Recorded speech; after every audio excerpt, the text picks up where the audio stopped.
صحابي البايكر صباح الفل عليكم. جالنا كومنت كتير على السكوتر الجديد اللي نازل اللي هو من داي اللي هو ال 200 سي سي. هديكم راي شخصي في السكوتر وان شاء الله يعجبكم. السكوتر بصراحه يا جماعه نازل 200 سي سي تمام.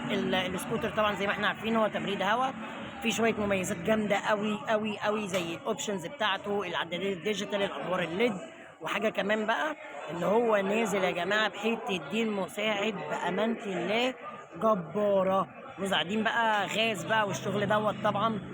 فبصراحه التقييم المبدئي للسكوتر على مستوى الشكل والديزاين والامكانيات، صراحه السكوتر حلو جدا جدا وهيكون منافس قوي جدا جدا في السوق في فئه ال 200 سي سي.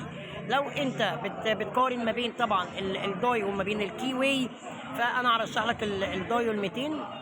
هو لسه ما انتشرش على الارض، لكن بصراحه في اول يوم طرحه حقق نجاح كويس جدا جدا جدا.